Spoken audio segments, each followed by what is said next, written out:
3 lietas, ko Jēzus nedarīja. Pirmkārt, viņš neraizējās. Otrkārt, viņš nekad nesteidzās. Un treškārt, viņš nedzīvoja tajā problēmā, bet viņš dzīvoja atbildē. Baigās lietas. Un tad ir jautājums, kā ir tavā dzīvē? Vai tu rūpējies un raizējies? Ne? Kristus mums aicina un rāda putnus, ne tie verpi, ne tie smukāki, un viss notiek. Jo dienas beigās, ko tu tai raizēšanās kontekstā var pielikt klāt. Un teorijā jau tas, zin, kā baigi smuki izklausās, skaisti. Bet praksē, protams, ir savādāk. Mēs esam emocionāli un dvēseliski, bet tas mūs stimulē un aicina uz to, kad pārskati.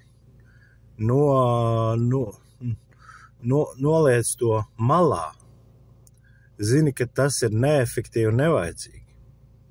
Otrs nesteidzies. Tas gan ir ļoti grūts, man liekas, tā praktiski.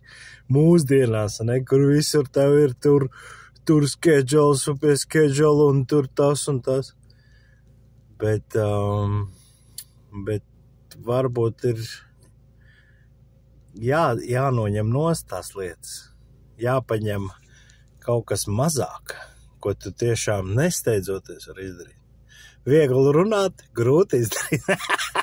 Surprise, surprise! Un tad trešais par problēmu. To jau arī kaut kāda filozofija.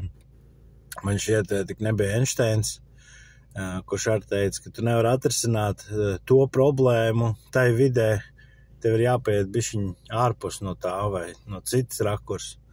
Jāpamaina to zooms, tai situācijai, tai problēmai, tai vietai, lietai. Un Kristus lielajā pildē, ne? Viņš pats negrēkoja, bet viņš bija grēka risinājums.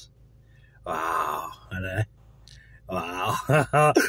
Un pasties savā dzīvē, kur tev ir, liekas, briesmīgas kaut kādas lietas, tev nezinām risināms, un tā iespējams pat ir, bet pamainot tos skatu tornīšu, uzkāpjot citā turnītī un pastoties to problēmu, mēs varam rast pat atbildes, mēs varam rast risinājumus. Mēs vismaz varam rast iepriecu vai cerībiņu, ka tas ir risināms.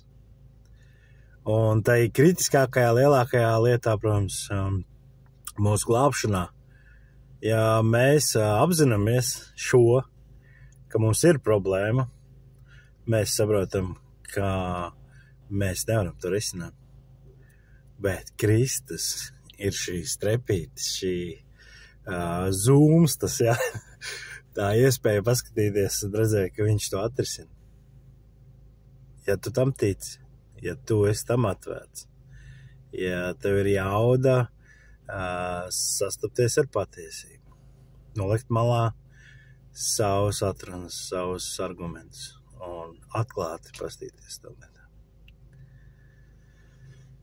Tā kā es iedrošināts un vēl par savām problēmām svarīgi, ka mēs ejam prasam padomus.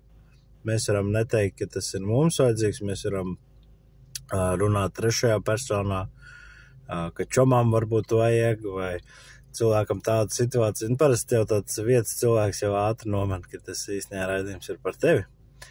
Bet tas palīdz bišķiņu vieglāk komunicēt vai atklātāk komunicēt tās lietas. Tā kā es iedrošināts, šalom.